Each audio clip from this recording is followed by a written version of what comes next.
ಮೂರ್ತಿಯನ್ನ ಕೆತ್ತನೆ ಮಾಡಬೇಕಾದ್ರೆ 1 ತಿಂಗಳು ಅವರು ಬಾಲವಾಡಿಗೆ ಹೋಗಿ ಕೂತ್ಕೊಳ್ತಾ ಇದ್ರಂತೆ. 1 ತಿಂಗಳು ಬಾಲವಾಡಿಯಲ್ಲಿ, ಬೆಳಿಗ್ಗೆ ಬಾಲವಾಡಿಯಲ್ಲಿ ಹೋಗಿ ಕೂತ್ರೆ ಊಟಕ್ಕಾಗಿ ಮನೆಗೆ ಬಂದ್ರೆ ಸಂಜೆ ಗಾರ್ಡನ್ ನಲ್ಲಿ ಸಣ್ಣ ಮಕ್ಕಳು ಆಡುವಂತಹ ಗಾರ್ಡನ್ ಅಲ್ಲಿ ಹೋಗಿ ಕೂತ್ಕೊಳ್ತಾ ಇದ್ರು.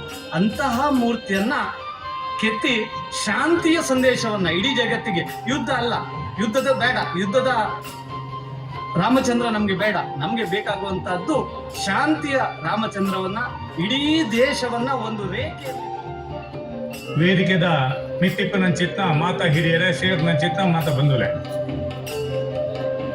ಕಲ್ಕೊಡೆ ಕಲ್ರೊಟ್ಟಿ ತೂಕತ್ತೇರಿ ದೈವಲು ಈ ಒಂಜಿ ಕ್ಷೇತ್ರ ಎಂಚ ವಾ ಸಮಯ ಎಂಚ ಮುಲ್ಪ ಬೆಳಗೋಡು ಐಕ್ ಏನೇನು ತಯಾರು ಮಲ್ಕೊಡು ಪನ್ಪುನ ಆಲೋಚನೆ ಮಲ್ತದ್ದು ಮಾತೆರೇನು ಒಟ್ಟು ಪಾರ್ದು ಈ ಒಂಜಿ ಕೆಲಸ ಮಲ್ತಿಗೆ ತಂದೊಂದುಲ್ಲೇರಿಂದ ಪಂದೆಯನ್ನು ಫಸ್ಟಿಗಾದ ಭಾವನೆಗೆ ತಂದೆ ದಯಗಿಂದ ಬಂಡ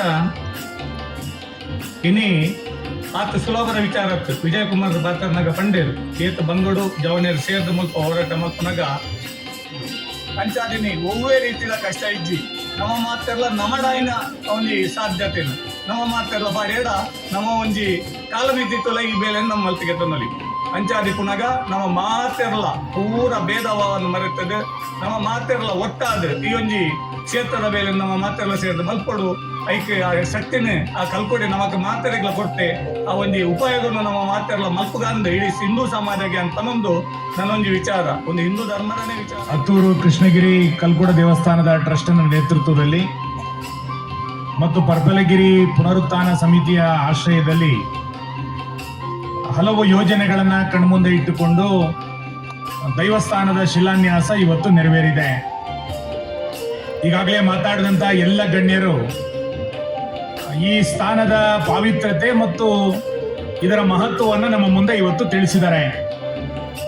ಸನ್ಮಾನ್ಯ ನರೇಂದ್ರ ಮೋದಿ ಅವರು ಪ್ರಧಾನಮಂತ್ರಿಗಳಾದ ನಂತರ ಒಂದು ಅಮೃತ ಕಾಲದಲ್ಲಿ ನಾವೆಲ್ಲರೂ ಕೂಡ ಇದ್ದೇವೆ. ಅಭಿವೃದ್ಧಿಯ ದೃಷ್ಟಿಯಿಂದನೂ ಕೂಡ ಒಂದು ಅಮೃತ ಕಾಲ, ಸಾಂಸ್ಕೃತಿಕ ಪುನರುತ್ಥಾನದ ದೃಷ್ಟಿಯಿಂದನೂ ಕೂಡ ಒಂದು ಅಮೃತ ಕಾಲದ ಕಾಲಘಟ್ಟದಲ್ಲಿ ಇರುವಂತವ್ರು ನಾವೆಲ್ಲರೂ ಕೂಡ. ಈ ಅಮೃತ ಕಾಲದ ಸುಸಂದರ್ಭದಲ್ಲಿ ಯಾರ್ಯಾರು ಯಾವ್ಯಾವ ರೀತಿಯಾದಂತಹ ಅವಕಾಶಗಳನ್ನ ಬಳಸಿಕೊಂಡು ನಮ್ಮ ಕ್ಷೇತ್ರದಲ್ಲಿ ಪುನರುತ್ಥಾನದ ಕಾರ್ಯವನ್ನ ಮಾಡ್ತಾರೆ ಅನ್ನೋದನ್ನ ಕಾಲ ನಿರ್ಧರಿಸುತ್ತೆ. ಬಹುಶಃ ಇವತ್ತಿನ ಈ ಕಾಲಘಟ್ಟದಲ್ಲಿ ಪರ್ಪಲಗಿರಿಯ ಈ ದೈವಸ್ಥಾನದ ಅಭಿವೃದ್ಧಿ ಆಗಬೇಕು ಅನ್ನುವಂಥದ್ದನ್ನ ಕಾಲ ನಿರ್ಧರಿಸಿದೆ. 3-4 ವರ್ಷಗಳ ಹಿಂದೆ ಇಲ್ಲಿ ನಡೆದಂತ ಕೋಲ, ಇಲ್ಲಿ ನಡೆದಂತ ಅಷ್ಟಮಂಗಲ ಪ್ರಶ್ನೆ, ಅವತ್ತಿನ ಜನಸ್ನೋಮ, ಅವತ್ತು ಜನ ಬೆಂಬಲ, ಇದೆಲ್ಲದನ್ನೂ ಕೂಡ ನಮ್ಮ ಕಣ್ಮುಂದೆ ಇದ್ದೇ ಇದೆ.